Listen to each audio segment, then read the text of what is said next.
This program is part of WQED's Pittsburgh History Series. In 1987, I was assigned the task of making a TV program about Fred Rogers, and he suggested we interview him in this small studio apartment that he rented in the Oakland section of Pittsburgh. He often came here to write scripts and to compose songs for his PBS show called Mr. Rogers' Neighborhood. David Newell had helped set up the interview. He played Mr. McFeely, the speedy delivery man on the TV show, but he was also Fred's public relations director. This apartment was in the somewhat stately building called Cathedral Mansions on Ellsworth Avenue, and for many years you could often see Fred walking back and forth the block or two from there to WQED, where his offices and the studio were located. Beautiful day in this neighborhood. Parts of the interview we taped that day have been used in several different programs, including the 2018 Hollywood documentary titled Won't You Be My Neighbor? But back then, we were making a program called Our Neighbor Fred Rogers to help celebrate the 20th anniversary of the national show. We captured our conversation with Mr. Rogers on 9 20-minute Betacam tapes. And although we often recycled tapes in those days, we kept these. Although tape 8 has been missing for many years. We figure we must have lent it to someone and never got it back. We're happy to have as much as we do, and I've always thought of it simply as my interview with Fred. Not for me. You tell me when you're ready to start, because I'm just playing. So this'll just be a few bits from that old interview. This program in the NEBBY series is made possible in part by the Buell Foundation, serving southwestern Pennsylvania since 1927. By Lewis Anthony Jewelers, proud supporter of Pittsburgh and its treasures. By Huntington Bank, serving communities since 1866. By Levin Furniture, furnishing Pittsburgh homes since 1920. Also by the Engineers Society of Western Pennsylvania. By Henny Henninger. By the Lincoln Pharmacy in Millvale. By Mancini's Bread, by Pamela's P&G Diners, and by all 1,411 backers of our NEBBY Kickstarter. Thanks to everybody.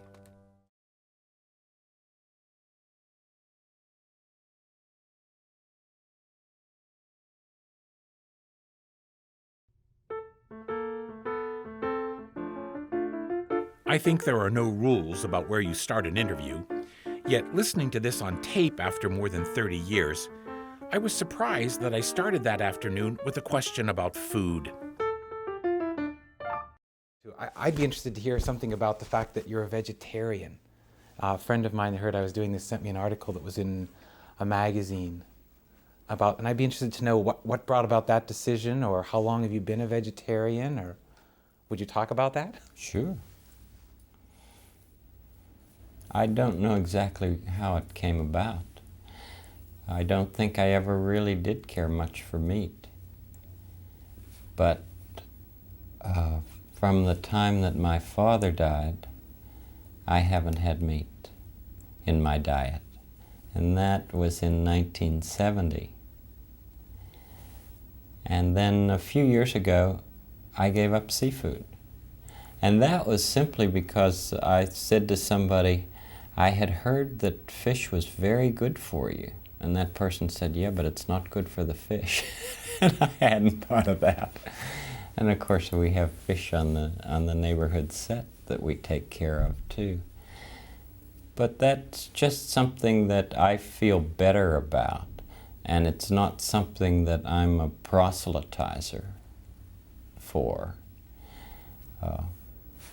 I know a lot of very fine people who have a great variety of diets. Food is a very important thing to people who are interested in nourishment, the nourishment of life. And the very first view that we have of our whole world is that view of our mother's face during our nursing. And so we get our very first impressions of what this world is like through our mouth and our eyes. And if what's good is coming into our mouth and what's good is coming into our eyes, we have a mighty strong beginning. Fred was born in Latrobe, Pennsylvania, about 35 miles east of Pittsburgh, on March 20th, 1928. I was just interested, what sort of ethnic background is McFeely Rogers? It's Irish and English. My grandfather McFeely was from Irish extraction. His parents lived just down the street here. You know we've named Mr. McFeely for my grandfather McFeely, and I was named for him. His name was Fred Brooks McFeely, and my name is Fred McFeely Rogers, the middle part of which is speedy delivery. Fred knew all the guys on our crew that day, including our sound engineer, Radar Long. What about books as a kid? Important books? Yeah, we had a thing in our family called the Book House, and it was maybe 15 volumes, beginning with very early nursery rhymes and fairy tales and going up with lots and lots of different stories. But I remember the Book House as being important to me. And there was one story in there about a woman who was in bed and heard this noise. I wish I could wish I knew you were going to ask me about that. I would have looked that up. That teeny tiny, yeah, there was a teeny tiny woman in a teeny tiny house with a teeny tiny, and it went on like that, you know. And then at the end there was this big loud noise, and that was the way it ended. That always just delighted me, you know, with a very tiny voice, and my parents would read it that way. And then at the end, I remember the last word was, are you ready, Radar? Boo! That was the last word in the story. But that was very important to have people read to me. And I remember how important it was to our boys. They'd always want to be read to, especially Jay. And now he just devours books. I'm convinced that if a child is read to by a loved one early on, that child will somehow recreate that scene himself or herself by reading. And when you're an adult, you might not have that person right there, but you have the memory of that person right there as you're doing the reading. That's the most important help in helping children to learn to read, is to read to them with affection and with an arm around them, if you can. Do you have any specific memories of Latrobe or any sort of attitude about it all? Well, of course, it's the garden spot of the world, as Lady Elaine Fairchild would say. I remember somebody telling me when I was a kid what the census was. It was 11,111. That happened to be the day that they took the census. There were that many people. I think it now has probably tripled in size. But it's a good small town. And I went to all public schools, and I'm very glad that I was able to go through the whole school system of Latrobe through high school. I remember that's when I started to write for the newspaper. I had a column in the Latrobe Bulletin as well as the school newspaper, and that really gave me a lot of practice. I thought of that fondly when the newspaper column came up. In the last 2 years, you know, we've been writing a column for King Features. And those things have deep roots. I guess that's, I must be an emotional archaeologist because I keep looking for the roots of things, particularly the roots of behavior, and why I feel certain ways about certain things. Can you remember what kinds of things you wrote about in this column? I wrote about everything that had to do with life in Latrobe High School because that was my biggest extracurricular activity. I was also editor of the yearbook my senior year and president of the student council in my senior year at high school. Very different from my freshman year in high school. I was a very shy kid. I was the Daniel Striped Tiger of that school, I'm sure. But something happened, and you can never truly, completely understand why. But there was this kid who was in our church whose name was Jim Stumbaugh, and he was a revered member of the class in high school. He was a basketball player, a football player. He was getting a letter in track, and he was very gifted in not only in sports but scholastically. He was, a class hero. Well, he got hurt in a football game, and somebody suggested that I take his homework to him at the hospital. I said, me? Oh, years later we talked about it, and he said, I couldn't believe it was you walking in that room. Well, I took it, and we had some conversation, and I kept taking it to him. And after a while, he found out that I was more than just shy, and we became friends. And consequently, he introduced me to all of his friends. So the last 3 years of high school, I was really part of the whole culture of that class, and we all had a wonderful 3 years together. Just because the dummy's here, and he's apparently something from your childhood. Hischer. Yeah. What can you say about him, or tell us about him, or?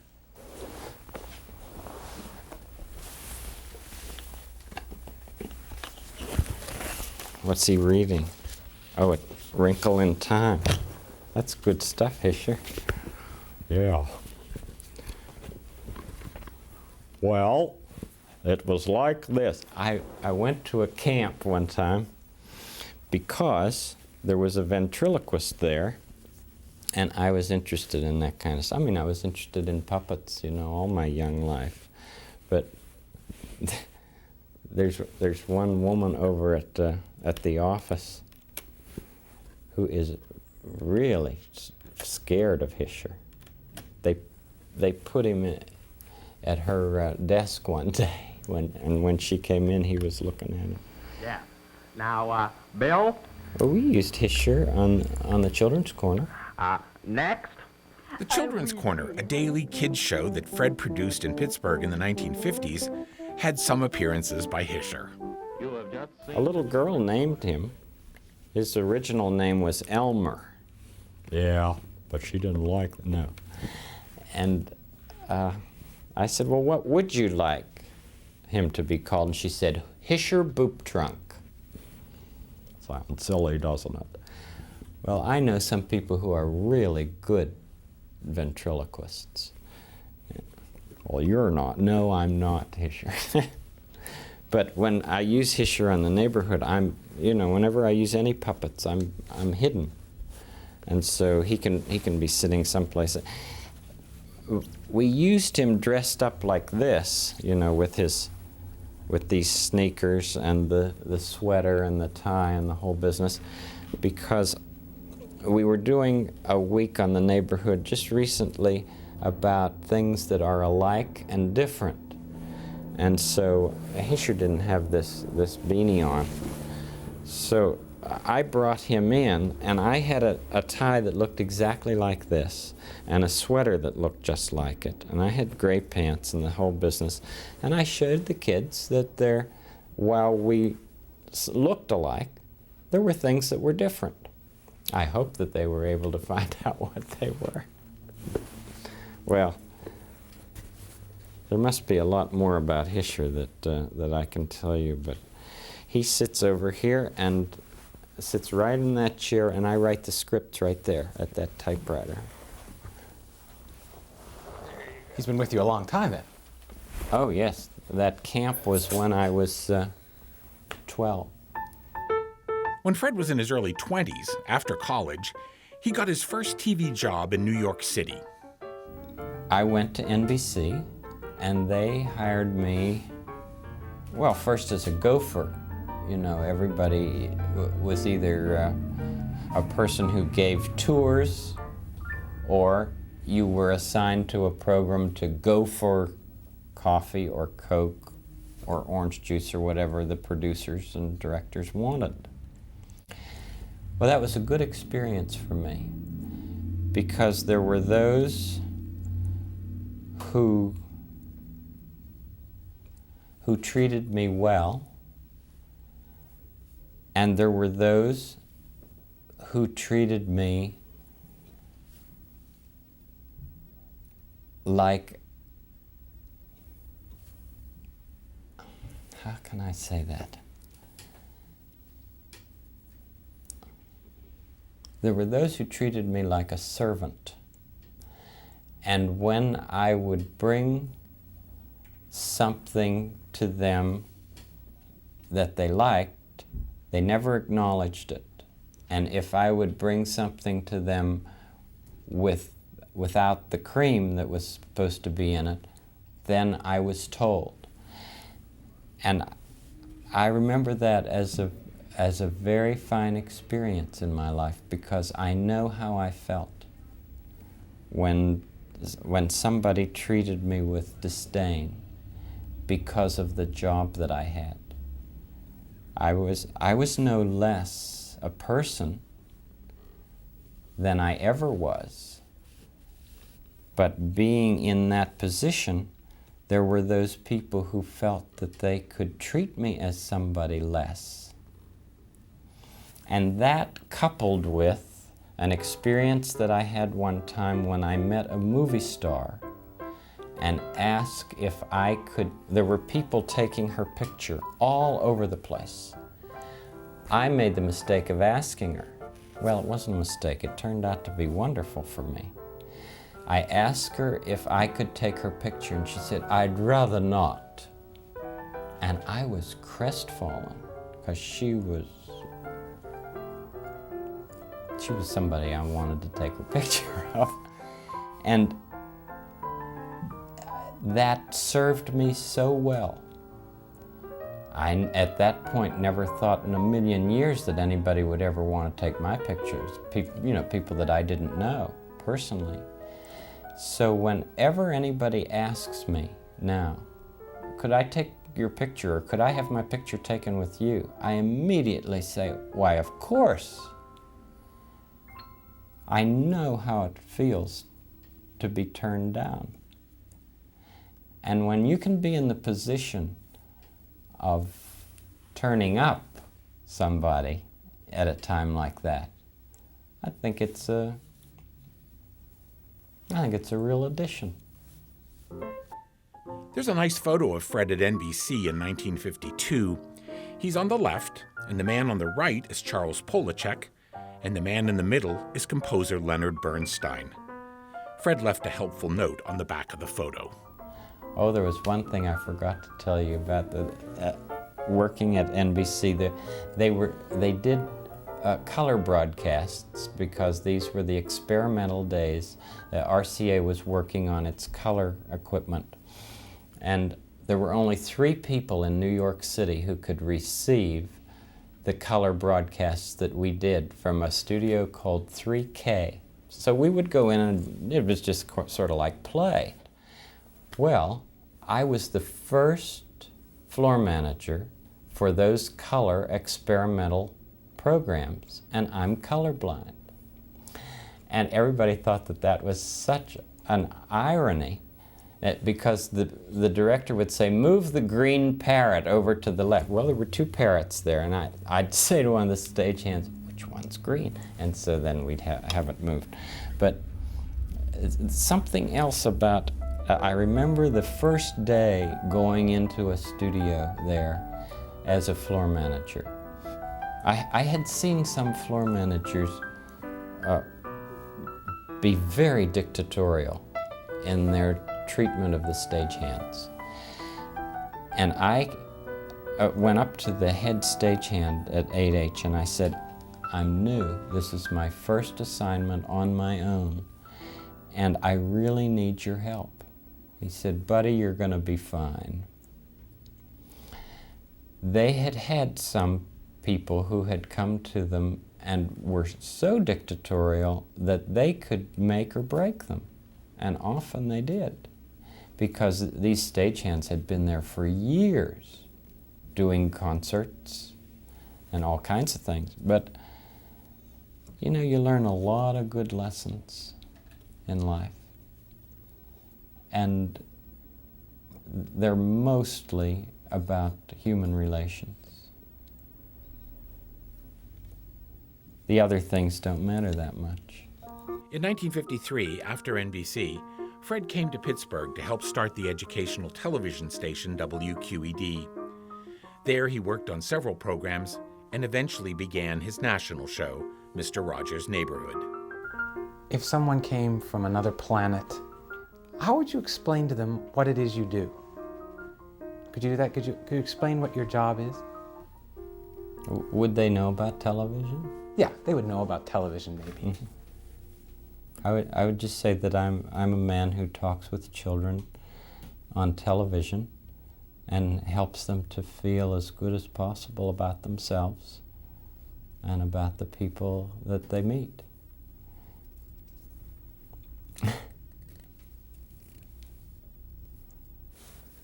It's a very, very personal medium, as you may know. And it's received by everyone differently, because each person brings his or her own story to that program that's on that particular moment. I can recognize the joys of life as well as anybody. But I think that people really do desire to be in touch with honesty. No matter what they say, no matter what kind of bravado precedes them, I think that they really want to be in touch with what they consider to be something honest that they can be related to. I think we all look for that. I want to know what you mean when you say, won't you be my neighbor? Mm-hmm.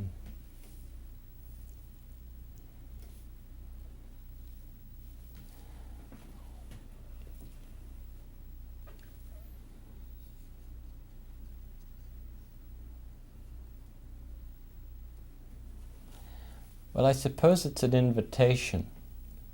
Won't you be my neighbor?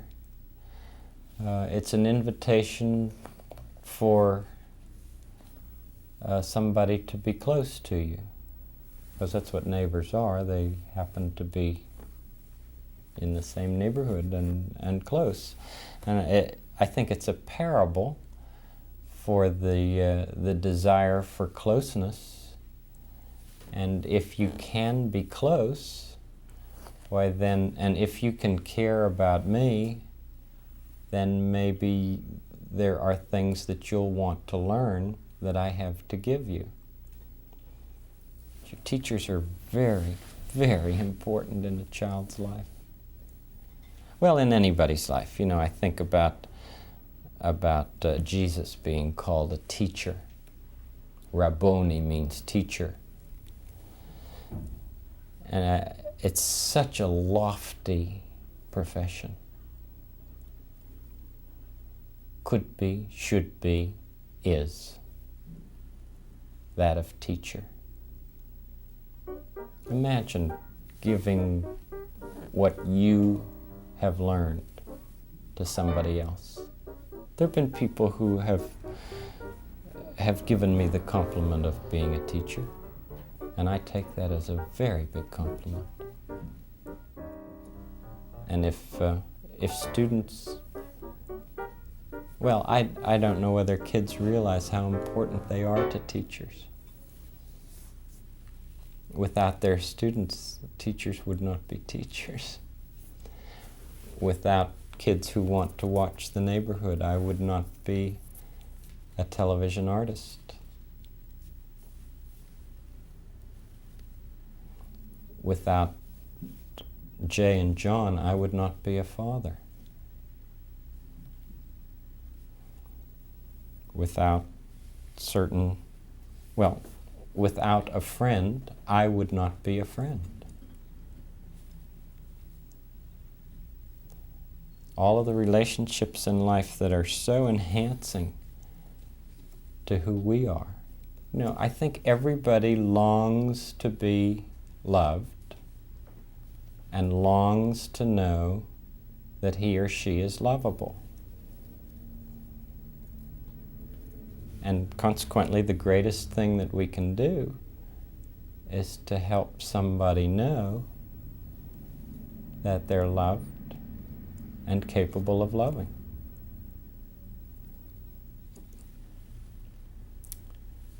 You've made this day a special day, you see, by just your being you. And if a person can receive that, of course it's an enhancement to them. But think of what an enhancement it is to the giver.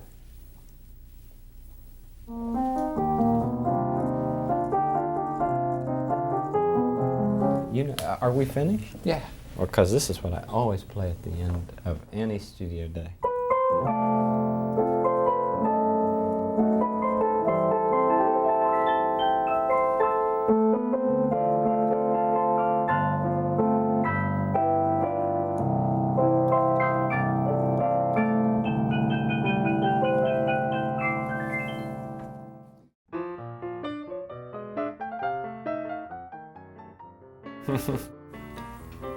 Are we going to walk back?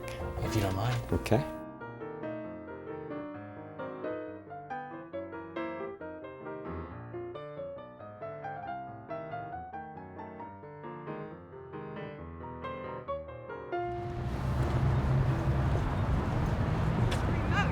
Yeah.